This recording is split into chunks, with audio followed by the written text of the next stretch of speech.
2012 онд нийслэлийн агарын бохирдлыг бууруулах ажлын хүрээнд цэвэр анхаарсангаас 195 мянган айл өрхөд утаагүй зуухыг 86-аас 100% хямдруулан 100 орчим тэрбум төгрөг зарцуулан тараасан. За ингэж их мөнгө зарцуулах болсон шалтгаан нь усан халаалттай 554,854-ний үнэтэй хас зуухыг 86% хямдруулан 75 мянган төгрөгөөр, за 459 мянган төгрөгөөр үнэлсэн хас зуухыг 50,800 төгрөгөөр, 325 мянган төгрөгөөр үнэлсэн үлзий зуухыг 75 мянган төгрөгөөр айлуудад өгч зөрүүг нь улсаас гаргасан байдаг.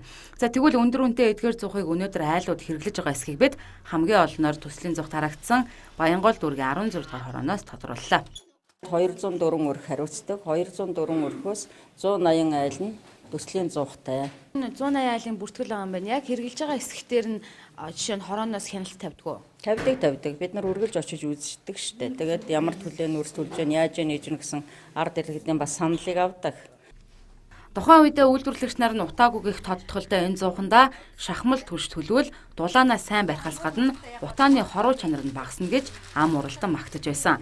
За гэсэн ч тухайн зууханд зориулагдсан шахмал түлшний олдоц муу учир иргэд утаагүй зуухандаа түүхийн нүрсээ төлсөөр байна гэлээ. Өснөөс хойш ер нь танах яг ямар түлш ашиглаж байна? Одоо нүүрсэл төлж байна да. Нөгөө тэр шахмал түлш нь болохоор олдохгүй, олдсон ч гэсэн үнэтэй. Тэгээд нүүрсэл төлж байгаа та. Үнэтэйдээ яг хэд байх вэ? Ямар төрлийн шахмал түлш ер нь зарагддаг юм бэ? Харандаан түлш, үрдсэн түлш. Хоёр л үйдэж штэ. Өндгөн түлш бас ийдий.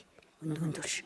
Өндгийг нь бол яг өний хувьд бол өндгөн түлш нь арай хямдхан 4200 л гэдэг штэ. Нөгөө шахмал түлш нь болохоор урт харандаа тэр нь 12000. Тэгэхээр ч одоо бас боломжгүй болол тэгэл нүүрсэл төлж байгаа та.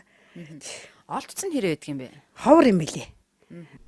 За уг нь анх тавьж байсан зорилттой хүрч бүрийн шаталттай гэх утаагүй зуухандаа хагас коксдсон шахмал түлш хэрэглүүл утаа тодорхой хэмжээгээр буурах боломж байсныг үгүйсэхгүй.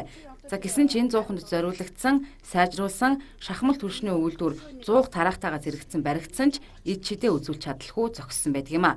За тэгвэл төрийн уялдаа холбоогүй эхлүүлсэн ажлаа үр дүнг нь анхааралгүй орхидог энэ гаж тогтолцоо хаана ашиг харсан албан тушаалтнуудаас үүдэлтэй гэж судлаачид дүгнэж байна. Мөнгө угааж болох тэр салбарын зүгээр л нэг тодорхой хэдэн хэгээс шийдэл яваад. Ингээл ирсэн нууц биш юм чи тэ. Ингээл ирсэн нууц биш. Утаанд хийсэн хөрөнгө оруулалт бол одоо бараг 200-300 тэрбум төгрөг байгаа би сонссон. Утаанд хэдий ч нэх мөнгө хийн төдөө ч нэ хэмжээгээр югтэр Улаанбаатарын утаа нэмэгдэж байгаа нас нууц шүү дээ тэ. За надад л ашиг өгч дундаас нь хэдэн төгрөг хармалж байвал Улаанбаатарын утаа буурах хэсэг нь хамаагүй гэсэн хандлагаар хандсан хонцын сэтгэлтэй шат чадны албан тушаалтнуудаас олж утааг бууруулахаар 100-нд зарцуулсан 100 тэрбум төгрөг ийхүү үр дүнгээ өгөөгүй бас нэг жишээг үзэгч та бүхэн харлаа.